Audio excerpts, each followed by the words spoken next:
Hey guys, welcome to Classy Clickbait. This is going to be a new episode, a new season, a new saga, if you will. Me and Brendan are going to be creating a podcast together, which is really exciting. And I think I wanted to start this segment with why we've even created Classy Clickbait, which I think is kind of funny.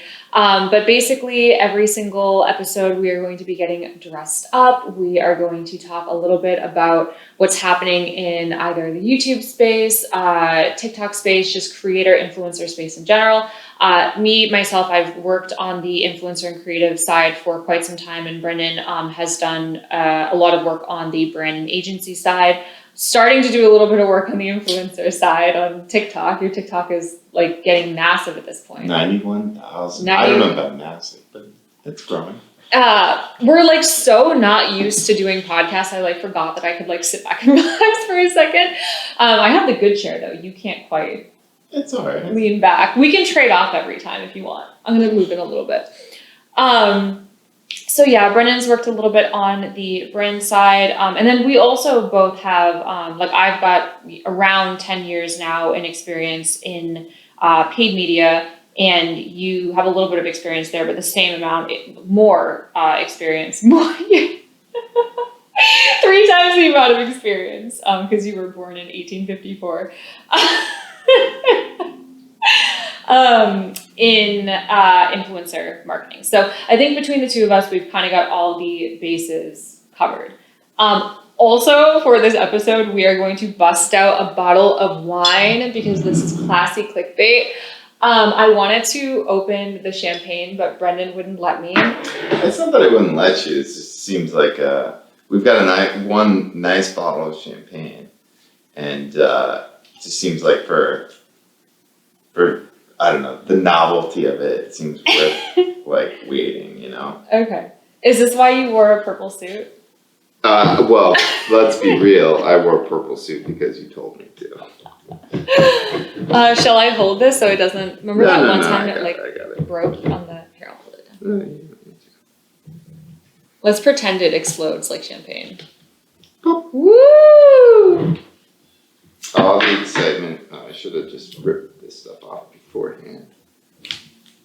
So it's still undecided just how classy we're going to get every episode. We should do 40s next time. 40s? Do you not know what a 40 is? Alright, so let me explain every 40 hands. Okay. You get 2 40-ounce bottles of alcohol. Cheers, by the way. And you duct tape it, each one to either hand. And you can't take them off until you finish. Now, it's challenging because it's a ton of liquid. It's 80 ounces, 40 ounces in each hand. And it's malt liquor. So it gets you pretty messed up.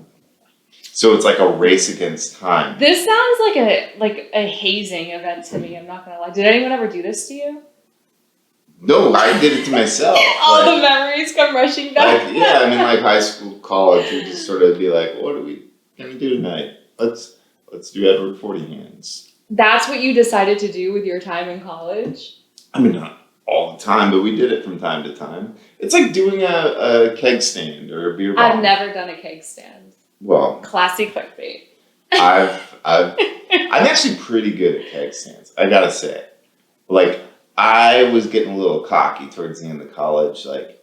I would do them, and then I would do push-ups, and I'd always put for a while I would be the guy at the party who could do the most, which is weird because I'm I drink, but I'm not a big drinker. But sometimes I would push myself to the point where because beer, so much volume and the carbonation, sometimes you get off that after a minute. Projectile vomit. Oh, just like the other night.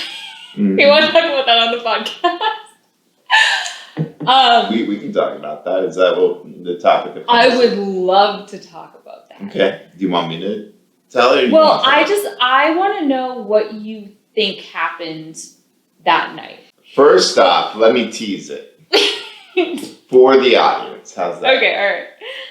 as you know, and they are hearing for the first time, we got to bed, I slept maybe 2 hours, woke up, ran to the bathroom, and projectile vomited. Like, not ran just to my bathroom and projectile vomited on the wall. And just like a little bit on the wall.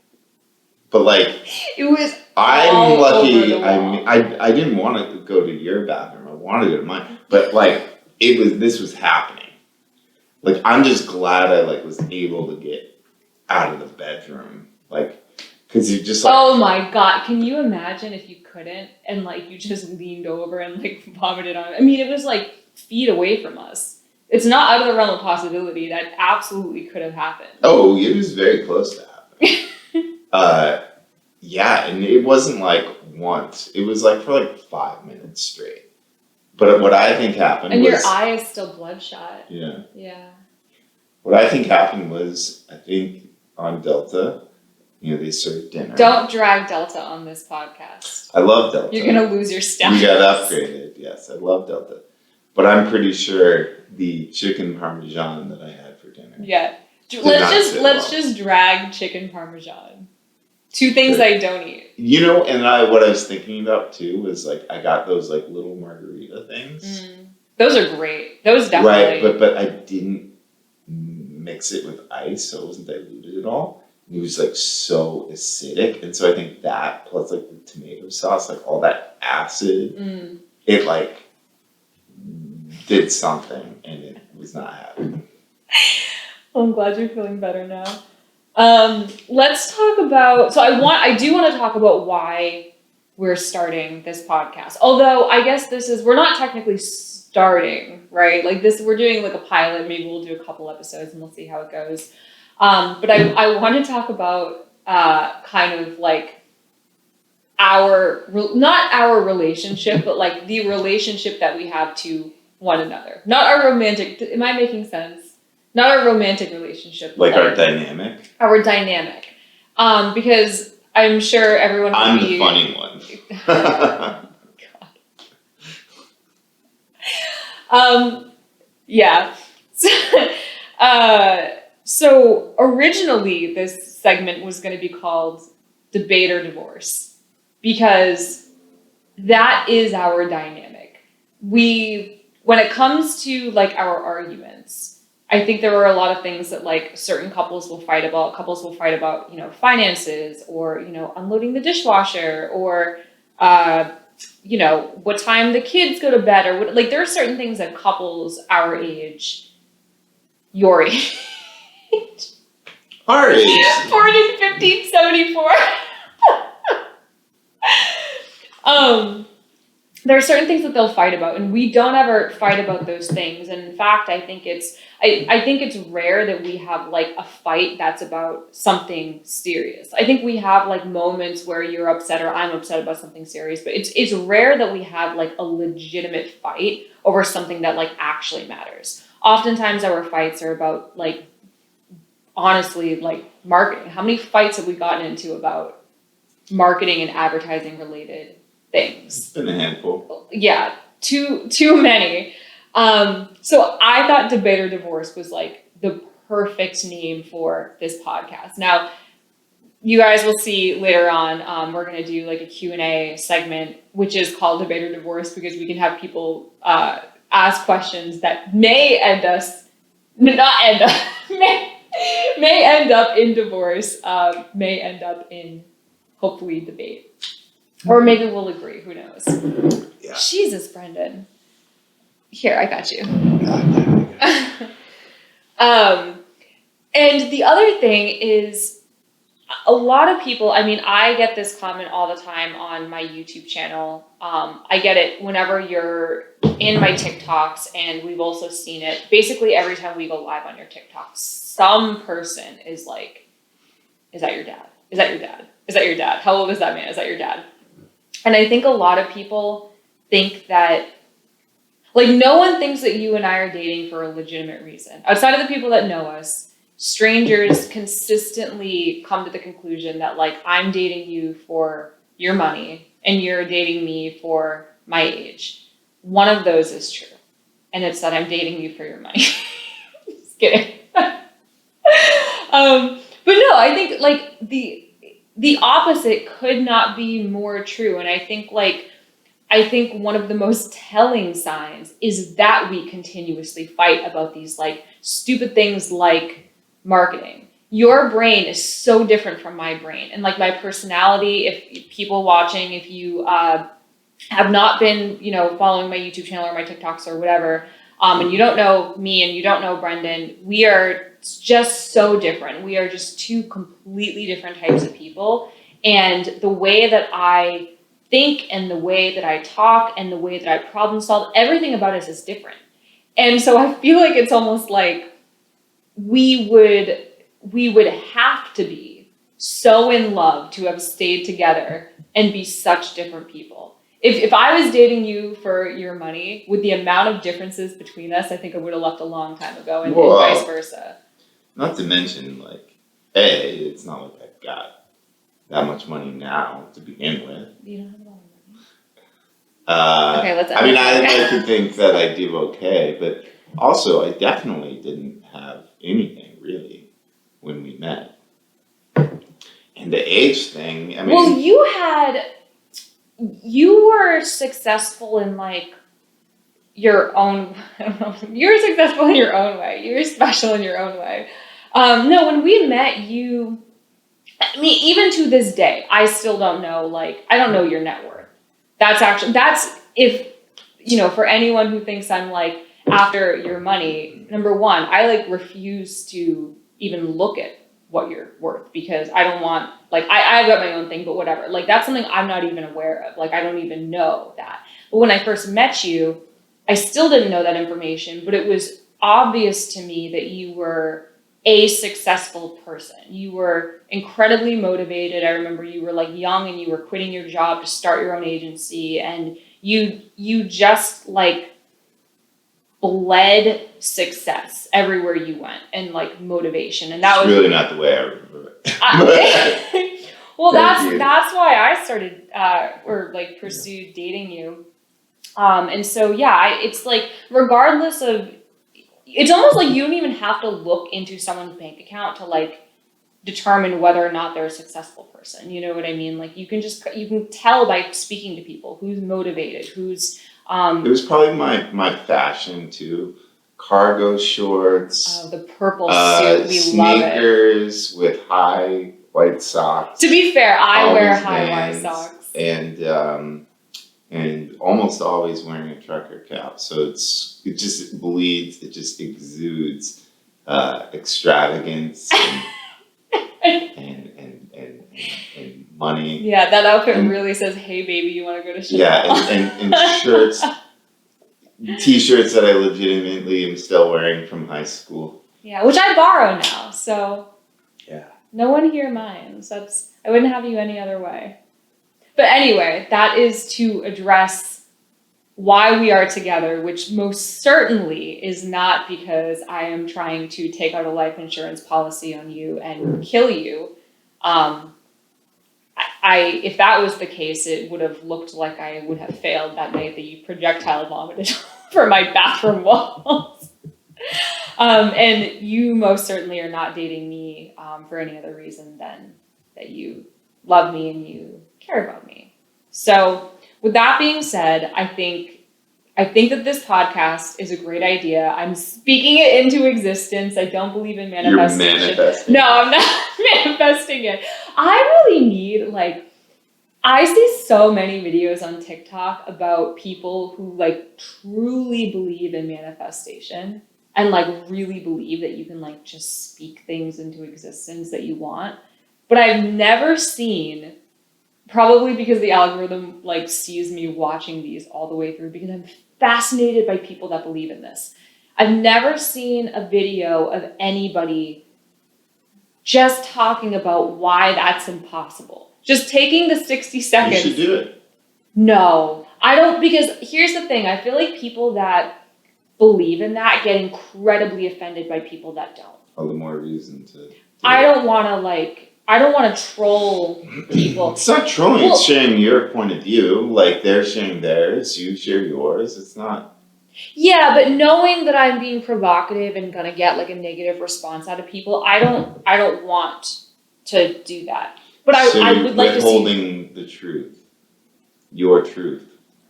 Well, here's the thing. I don't think that there is like one truth either. You can.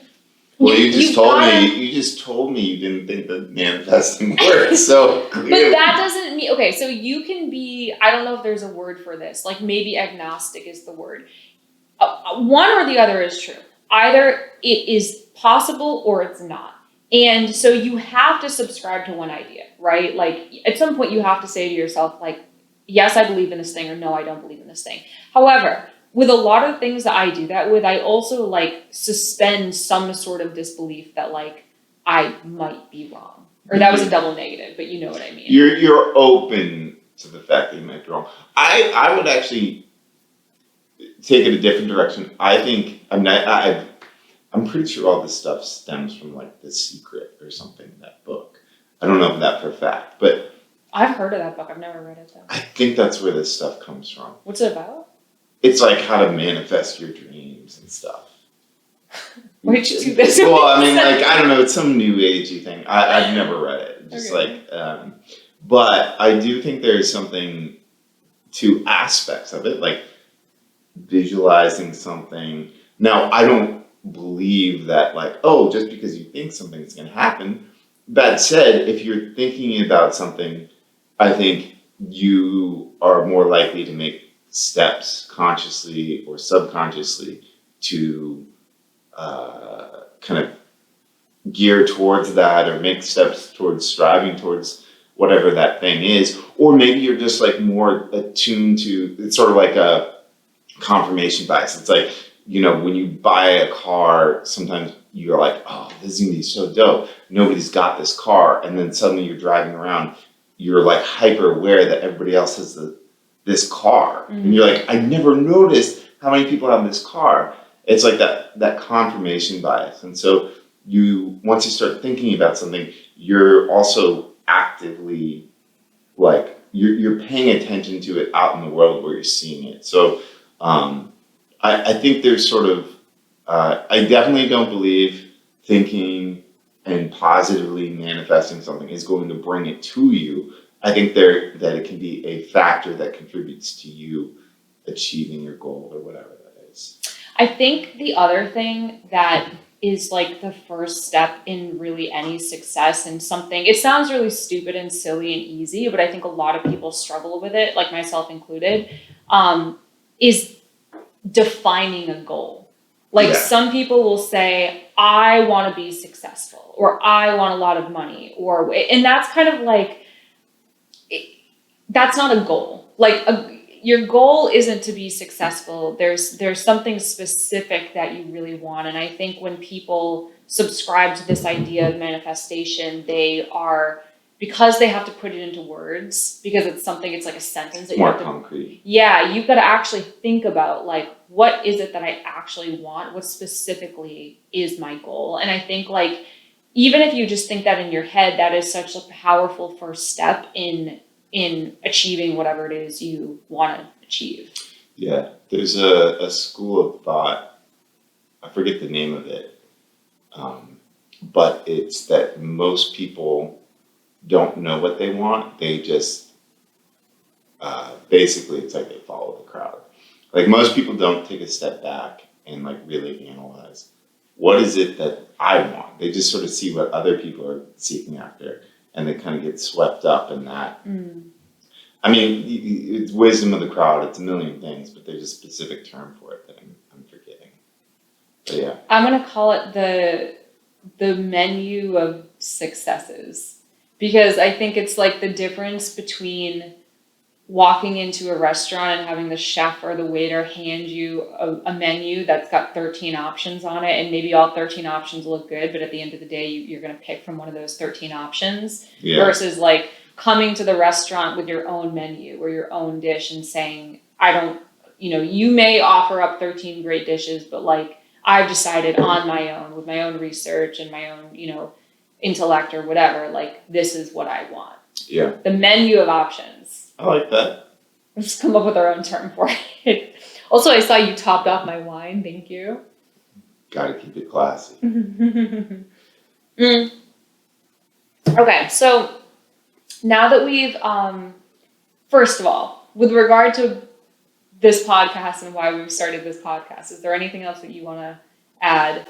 Because if not, we can jump into the topic for this podcast, which is one that I think is so fascinating and one that I think we it's interesting. I don't think we necessarily disagree on like the bottom line, but we, as we often do with so many different topics, our minds take my mind goes to like through the woods and under the ocean and to Australia and then to Dubai and then gets to the bottom line. And like you go through, New York City and then up in the sky and takes a plane and under the desert. And like, you just take such a different path than I do to like get to the same point. Mm-hmm. Which is the Trisha H3H3 situation, which seems to have kind of like leveled out for a little bit because she then got swept into all that drama with Gabby Hanna. I don't know if you're like familiar with.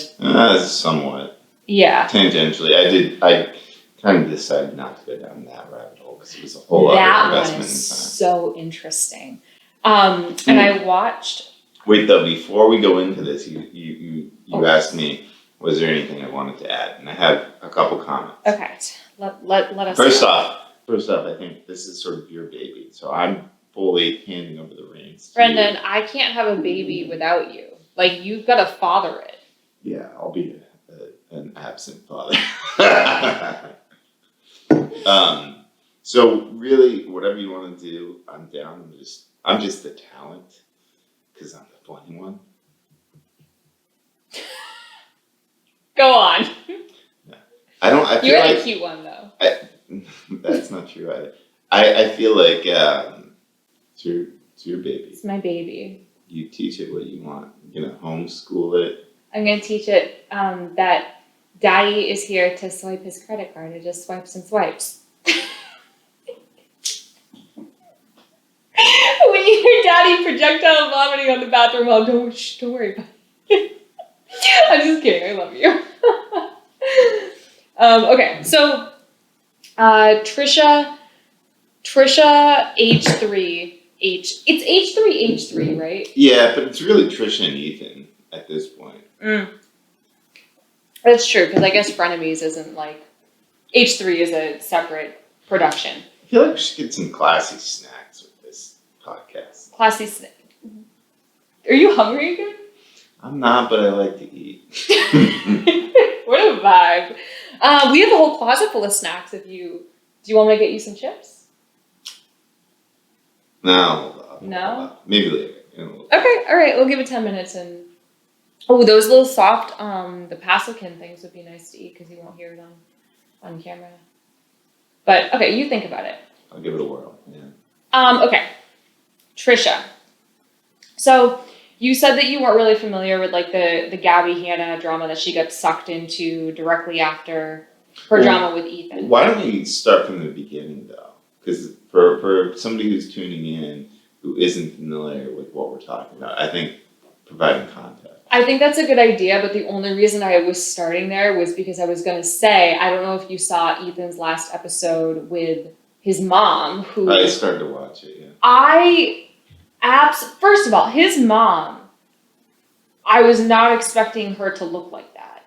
I've, like, heard you listening to their podcast before, and I always, like, her voice to me always brought up, he's, like, he's not old, he's, like, your age. And so I always thought his mom was going to be, like a woman in her 60s and look like she was in her 60s. Come to find out, she's 65 and she looks great. She looks like there are some people in their late 30s, for God's sake, that look like her. I would pin her at 45 tops. Yeah. That blew my mind. I did not believe that when she said she was 65. I'm going to throw up a photo of her right here because... That's like goals. And she said she didn't get anything done. She doesn't even have a skincare routine. No, she does, Jen. It's soap and a washcloth. And all the comments were going off because it's like, Trisha, buy my $200 skincare. And she's got awful, skin. And it's like, Ethan's mom, soap and washcloth. Soap and washcloth. And they're like, goals. It's so funny. That's hilarious. All right, so you want to do a quick synopsis of what happened. If I was tuning into this and I didn't know what this was, I'd be so lost. Take it away. Take it away. Oh, I wasn't prepared. I was saying you should do it, but I will take a crack at it. Because you're the talent and I'm the host. I'm dressed like Vanna White, actually. You are. We should do some sort. We should come up. I really want to get a sign. We'll do the wheel and people can chant debate or divorce while I spin. I was thinking we could get one of those signs where we could put the letters in. So like. It could no, be like right if there. this does well, I'm gonna get. You guys can see our little logo down here, made by me. This really is my baby. I hope you take it seriously because like I really want this podcast. Do you think to I'm do well. taking it seriously? Yeah, I do. Okay. You give off the vibe that you're taking it seriously. Yeah, I mean I'm serious about I'm being classy. I'm getting that clickbait. I want to make like a proper like neon. I really want this to be like neon jungle vibes. I want little plants we should everywhere. get like fake green like ivy and stuff. That like is insulting. Gitano vibe. You want fake? Well, like we're not gonna have We have all ivy these up beautiful plants out there. I mean, we can have, but we're not gonna have like real ivy growing on the walls. What about my hanging plants? Those are the same thing. I'm just sure, okay. I was thinking we could have like ivy, like all. Well, I'll take care of it since this is my baby. I'll do the synopsis if you want, but I just figured I'll take a crack at it. Okay. Yeah, because I've been talking a lot, and I feel like I'm going to get comments that's like, you never let him talk. It's going to be like Two Bears, One Cave when everybody talks about that. Nobody ever knows what Tom's voice. Oh my God! Yeah. Because Bert Kreischer. Two Bears, One Cave. Great podcast. Great podcast. If you're listening to this, you should just press pause and go listen to that one. Okay. The drama that we're getting into. Drama, but you have to. H3H3, you guys are probably familiar. Ethan Klein and Gila Klein, husband-wife duo. They've got a big podcast, H3H3.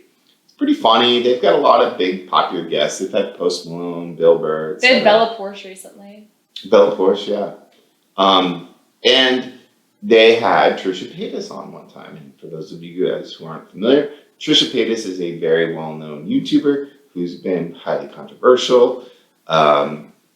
She has a colorful past. She worked as a hooker. She was a drug addict. She had a mental breakdown. She dated Vlog Squad member Jason Nash. By the way, I just feel like I have to clarify this. I wasn't laughing because I knew you were about to say that she was a prostitute. And by the way, I think she was technically an escort. That wasn't why I was laughing. When you said colorful past, I thought you were about to like, the first image that was conjured up in my mind was I Am a Chicken Nugget video. Oh, yeah. That's what I thought you were about to dive into. She's amazing at clickbait. Yeah, she'll troll people. And so, like, she did a whole thing. She said she identified as, like, she said she was, like, I think, a transsexual. She said she identified as a chicken nugget.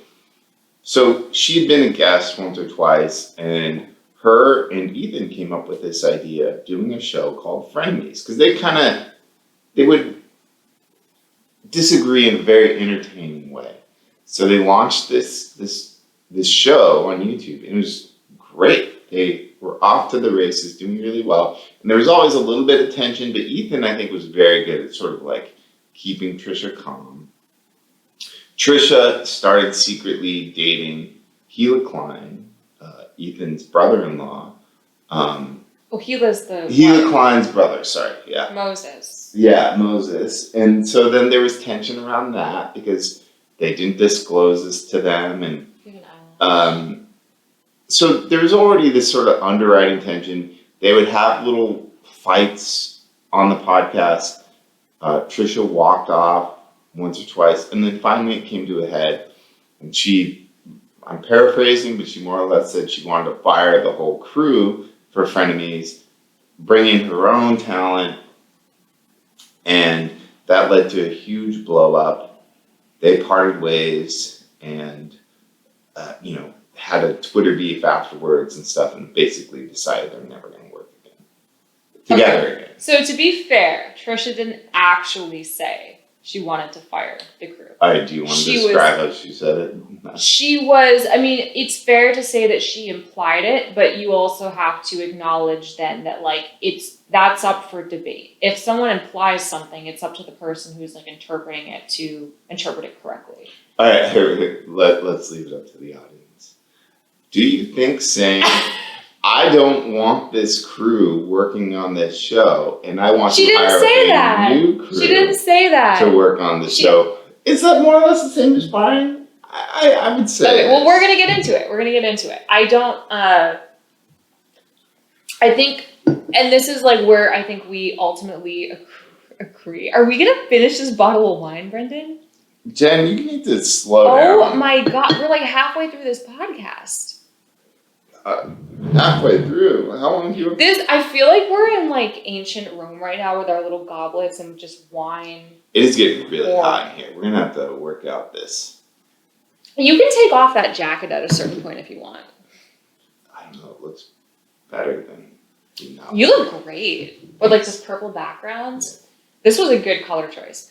Okay, so ultimately I think that you and I agree that Trisha was out of line. Right? Like, she was disrespectful, she was insulting, and she was, what's the word I'm looking for, The C word? No! And I don't think that about Trisha at all. I actually quite like her. She said that Ethan and Gila were bad parents because they had a nanny. Like, that's fucked up. I'm sorry. Let's talk about that moment. Let's not even talk about the last episode yet. So this was another moment where you and I had a fight about Trisha Paytas. So you're right. She did say that. The one thing that I think that you didn't, and I had told you about this, like when it happened, you're right, it's getting hot in here. Trisha can't have babies. And the reason that she can't have babies is because she has scarring on her fallopian tubes from having STDs from when she was an escort. And that's like, to me, that's an incredibly sad story because you can tell that like Trisha has a lot of trauma from like her days of escorting. And you know, there's like a million things that are, I think, kind of like, or were kind of messed up with her, like when she was doing that. And you can tell that she has a lot of like bad memories. And so one like long lasting effect of that is that she, you know, got a ton of STDs, got all that scarring and can no longer give birth to children. Hurt people sort of thing. Hurt people, exactly. And so while, like, of course it's messed up. Of course she should have never said that about, you know, two parents who hire a nanny. But I think I look at that as like, I don't think she actually meant to say, you guys are bad parents. I think what she was more doing was like projecting her own insecurity and like deep desire. Because she's talked about so many times, you know, how she wants nothing more in life than to like be a mom and to like have a family and like raise kids. And it must be like, I can't relate to that. Like, I've just never had it in me. I've never had this like burning desire to like be a mother. But there are some people, like we even know some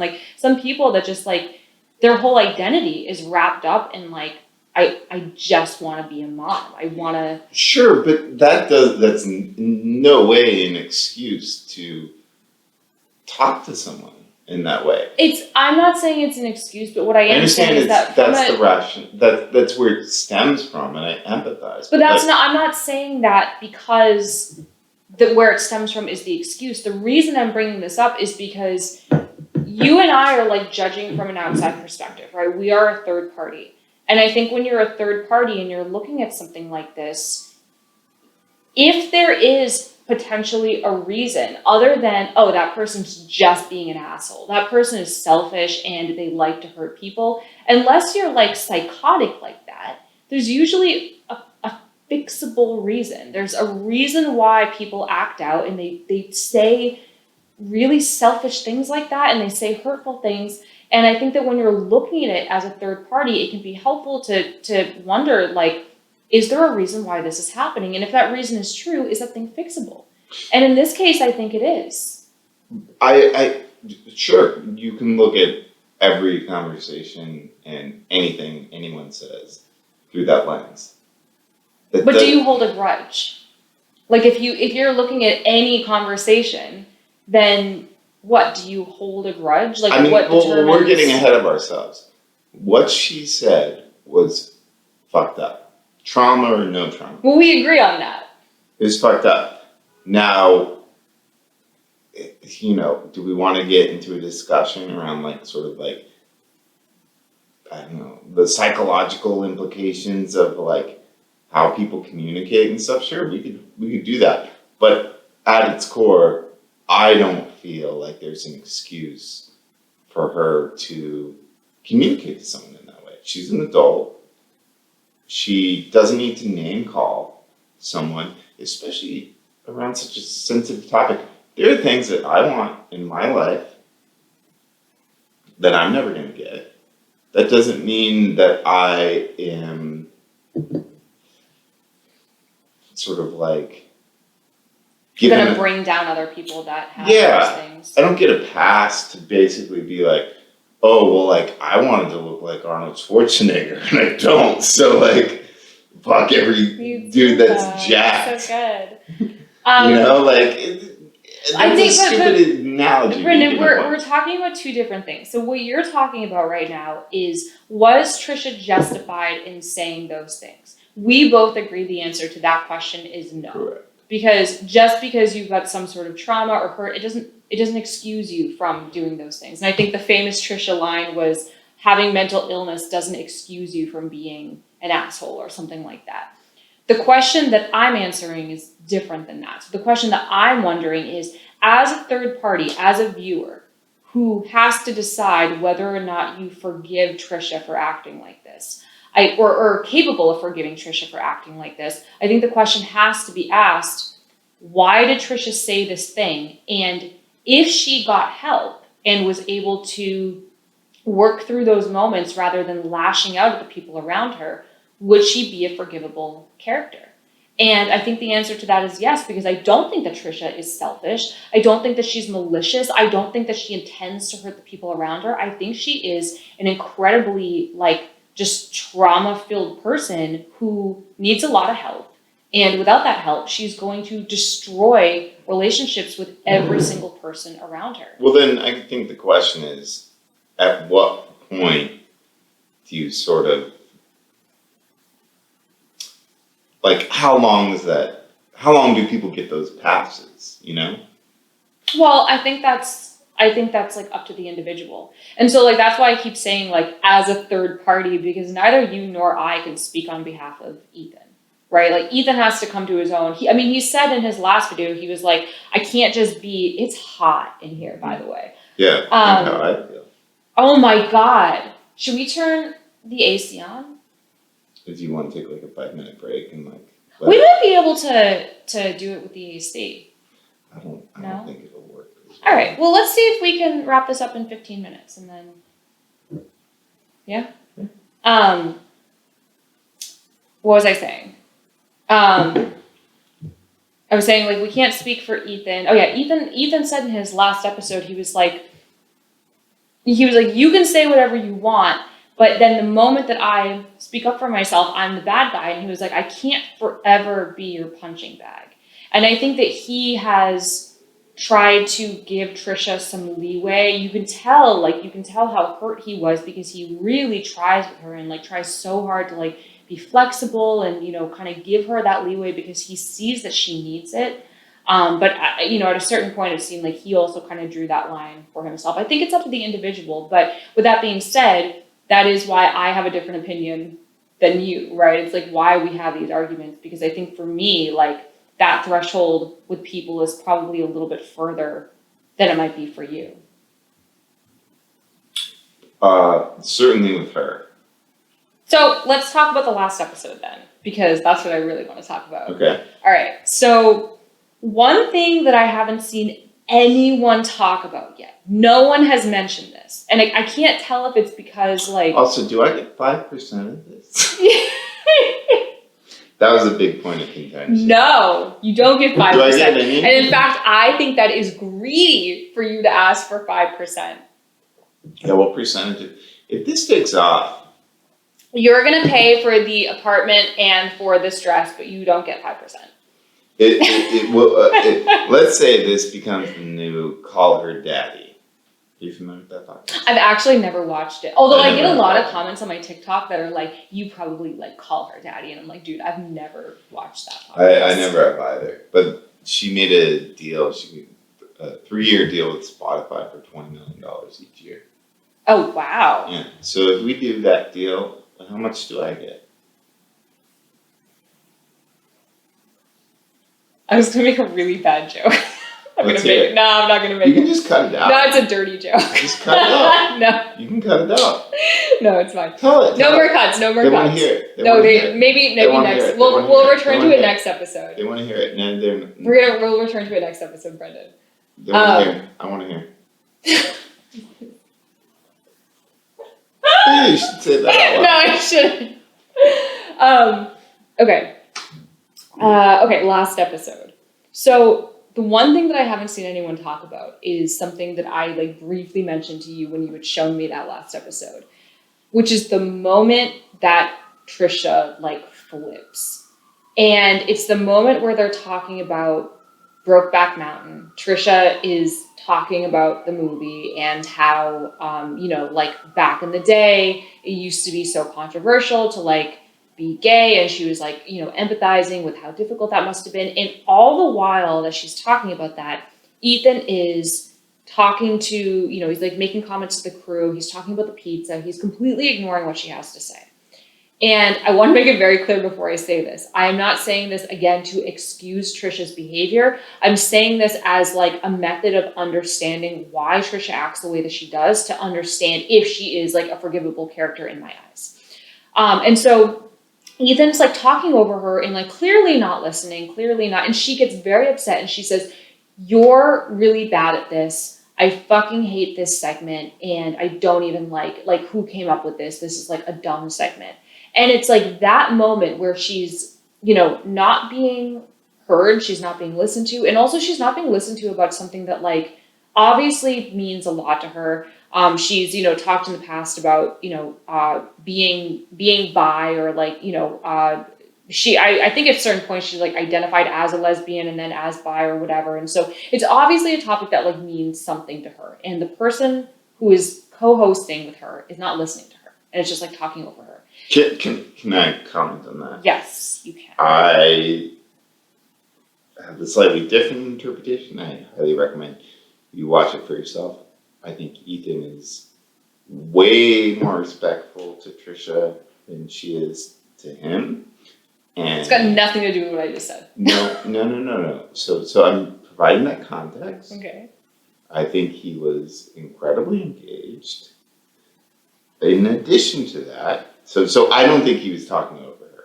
That's not the way I remember this. You're wrong. We're gonna have to watch it after this. Just like insert clip. I'll insert it right here. So like watching it, I was just like, holy shit. And like Jake Gyllenhaal said Heath Ledger refused to make like gay jokes about it, like during the Oscars, and I don't know. Is there a third pizza? You're so not good about this. We had to reset because Jenn was talking over me, so I wasn't able to say what I wanted to say. Sorry, Brendan. Ethan was not talking over her. In addition to that, she started shitting all over a segment, which later on we find out Ethan has basically been responsible for programming every episode. He's invited her on multiple occasions to participate. He runs everything by her in advance. She not only said she loved the segment the day before, she also said that she hated the costumes that they were wearing, because in Frenemies, each episode they wear different costumes.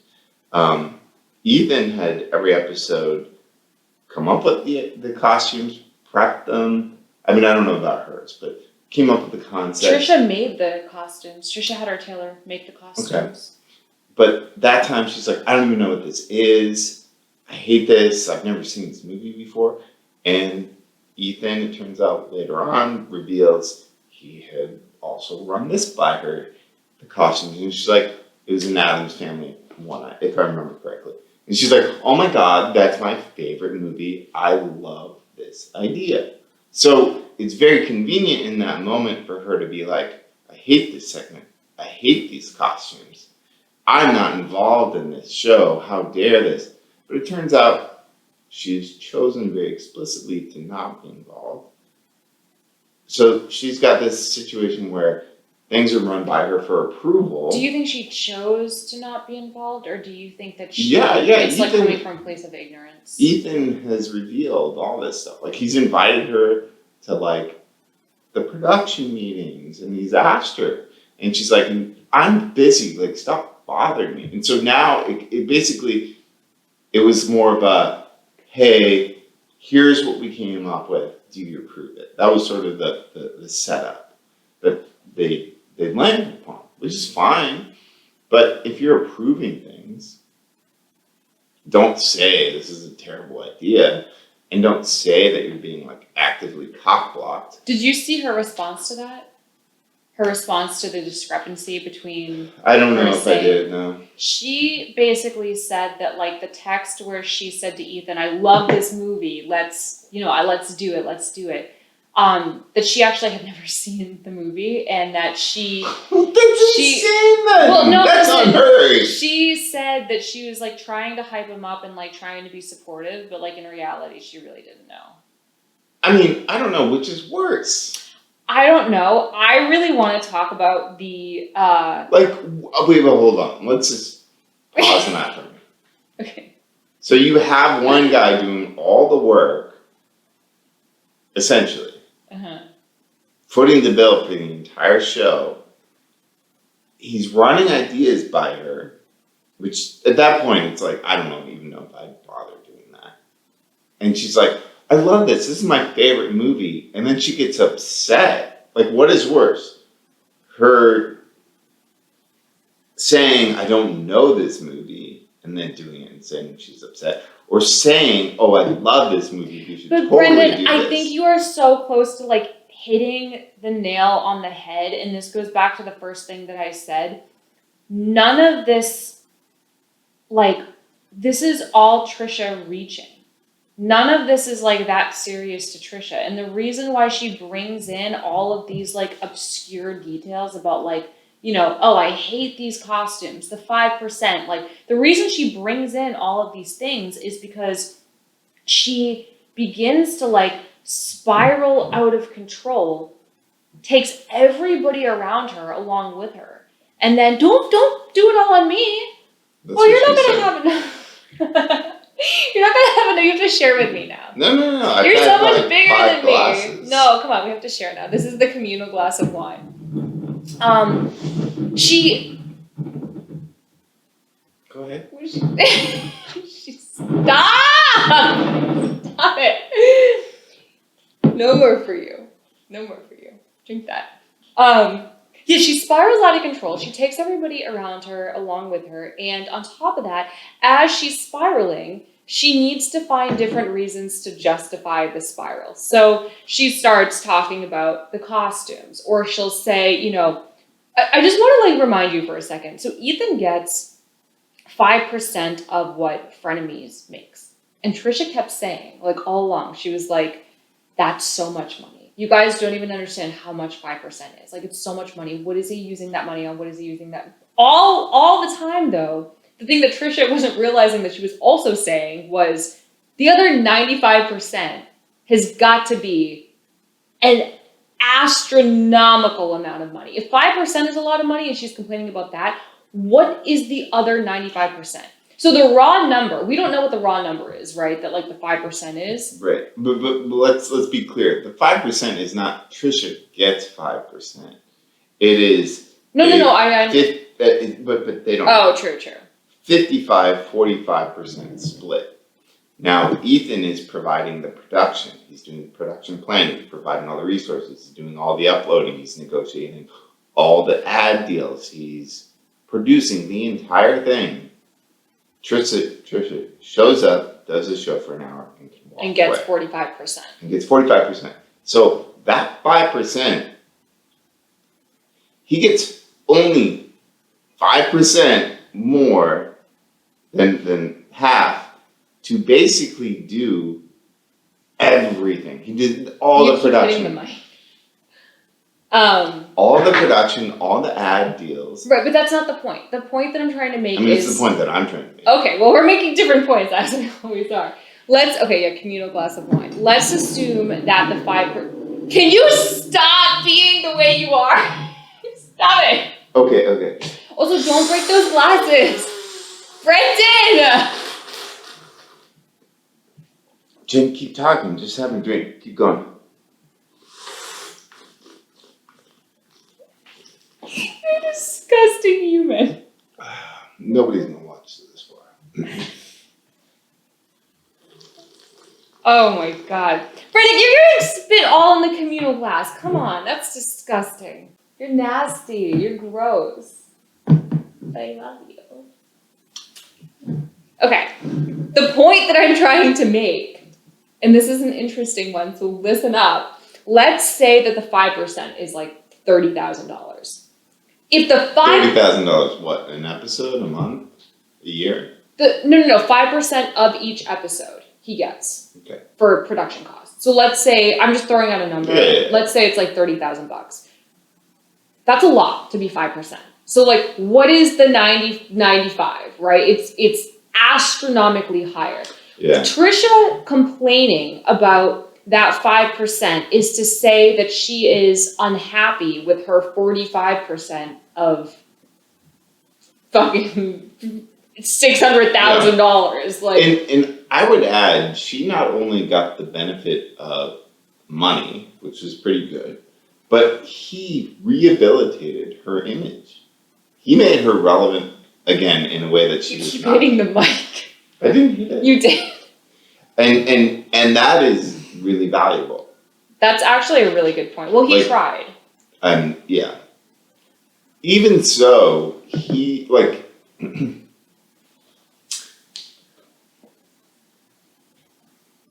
even though she did a lot of damage, she's in a better position now than she was pre-Frenemies.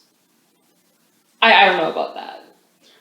I mean, because after Frenemies, then the Gabby stuff happened, and also after Frenemies, the skincare stuff happened, and people hated her because of that. Trisha's in a rough spot right now. I agree, she's in a rough spot, but I think it was like, so she also grew her audience significantly when she was part of Frenemies. Yeah. So, well, can we talk about that for a second? Sure. Because let's do like 10 more minutes, because I think let's do like 10 more minutes. Let's spend 5 minutes on this, and then we have to do question of the day. Final thoughts on the Frenemies and Trisha drama, Ethan and Trisha drama. I think this is a really interesting point. Her audience grew. And Trisha knows, I mean, I started watching Trisha. I think the first video of Trisha's that I watched was when she put out some like Hello Kitty haul video, and that was in like 2007. Like, that was forever. Early days, okay. Early days. Like when she lived in like that tiny, she like lived on the beach in this tiny apartment I think she lived in Venice actually, or she lived in Santa Monica.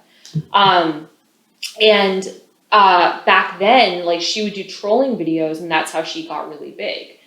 She didn't get big because she had a particular skill or she was particularly entertaining. She got big because she did like a series of trolling videos. And so Trisha knows that she is at this point like a character. She's really, I mean, I hate to say she's like not a real person, but like her entire persona, her entire like being is wrapped up in being an internet personality. And the way that she keeps her relevancy is to troll, is to be extreme, is to be as like entertaining as possible. And so when people are watching this and they're judging her for like saying, you know, X, Y, and Z to Ethan, part of me wonders, like, has Trisha just kind of lost touch with reality of like what it means to have real relationships with people and like real connections with people, and not monetize every relationship in her life, not always be thinking like, how can I troll? How can I be extreme? How can I be so engaging that like I further my internet presence, make more money, expand my audience, whatever. Because if that's the case, then you've got like a Jake Paul on your hands where like the sky's the limit. Like, doesn't matter what you're filming, it doesn't matter what you say, like whatever it takes to grow the audience. I think she's probably somewhere in the middle. Like, I don't think she. But if that's the case, do you have any sympathy for that? Because that is the reason Sure, why I I have still sympathy. love Trisha. I do not want to be her at all. She's crazy. She's Well, fucked up. let's not She's label her mentally as ill. crazy. She would label herself as crazy. No, I think she'd label herself as mentally ill, but that's not to say she's Sure. crazy. Right, I would not want to be her, regardless. All She the lives money, a rough life, for sure. whatever. Like, yeah, the money is not worth it. To me, to be constantly combative and isolating yourself like that would not be a good way to live. That's going to be really rough. And I don't think she deliberately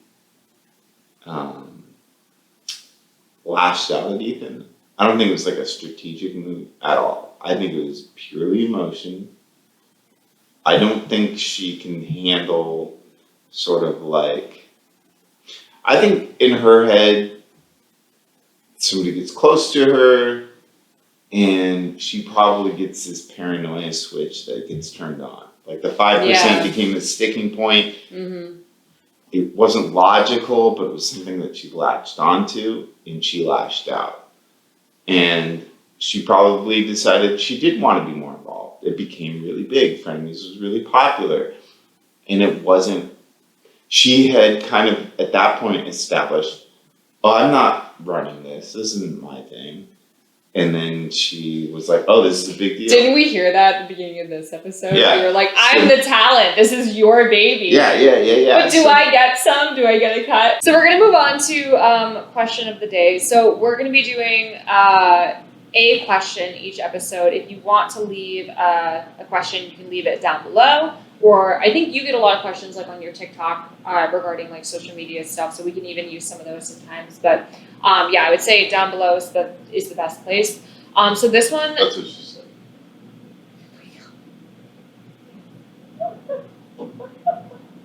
Down below is the best place. You're funny. Wait, where is this going live, by the way? On your YouTube? No, we're going to do a separate channel. Really? Yeah, and then we're going to link to it. Yeah. Okay, so this one comes from Melissa. Melissa says, I'm just starting to do brand deals on TikTok, but I'm concerned about authenticity. My TikToks have to be super engaging to get people to stick around, but I'm having trouble giving an authentic review of products and also keeping people watching. Any tips? Okay. Do you want to go first or shall I go first? I'll take a crack at it. Okay. There's really two questions in there. One is, how can I be authentic? The other is, how can I keep people watching? So I'll address how can I keep people watching first. I think the best way to keep people watching is open with sort of like some sort of provocative opener. It can be a question like, I'm gonna do this big reveal of this clothing or whatever. Like, stick around to the end to see it. And so you want to communicate that from the jump and then hold the payoff until the end. And you want to That's what she said. That's what she said. So maybe it's like here are the 3 things you need to know about this. And it's 1, whatever that is. And like, it builds intrigue, it gives people a reason to stick around. So I think that's how. And then authenticity, I mean, that's so arbitrary, I'm not going to address it. What do you mean? I don't think it's arbitrary. If it's a brand deal, I don't think it's arbitrary at all. Authenticity, give your real point of view. Like, why is she concerned about it being authentic? If it's a brand deal, she shouldn't take the brand deal if she doesn't want to promote. Why are you being so aggressive right now? It probably because I've had a few drinks now. If she doesn't, if you could interpret this as a few ways, like, I want to be authentic and I'm concerned because maybe people sort of see through this, then don't do the brand deal. Yeah, I agree with that. Like, if you can speak to it factually in an incredible way, just say what you think. Yeah. And if you don't think it's positive, don't do the brand deal, and then you're good.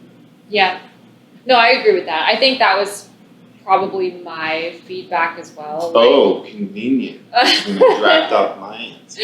Well, I think a lot of people struggle with that when they first start doing brand deals. It's like, how do I, even if you are being authentic, it's like, how do I incorporate this into like my normal content? But I think, especially on TikTok, I think we've kind of moved away from the days where like engaging only means like what Trisha does or what Jake Paul does or, you know, whatever. I think I actually saw this TikTok the other day that was about why TikTok is so addicting. And it's got something to do with like, you get the same level of like dopamine rush when you clean something or you learn something. Something is completed, like the loop is completed. And so I think in particular, like with TikTok, they were saying like the reason it's so addicting is because you have this endless stream of like dopamine rush after dopamine rush after dopamine. And in particular, the ones that really give you the biggest rush are where you learn something or where you feel like you've accomplished something by watching that TikTok. And so I think like to be engaging or be entertaining, it doesn't necessarily need to be jarring. It doesn't need to be, you don't have to go like above and beyond, but you do need to give some sort of like value to your audience, some sort of like education. So I think particular, like if you're doing a review of something, that is a great time to be educating or giving some sort of value. And then I think the rest of what I have to say is basically what you've said, where if you don't think that you can give that, don't do the brand deal. Like your content should always come before any brand deal that you ever take on. That should always be like a supplementary piece. So yeah, I think we're in agreement there. Awesome. Nailed it. It's a debate, not a divorce. Anyway, thank you guys so much for watching. I was going to say debate or divorce, Classy Clickbait, and listening to our debate or divorce segment. If you guys want to enter any questions, please leave them down below for debate or divorce. We might debate it. We might get divorced. Thank you guys so much for watching, and we'll see you next time. Bye.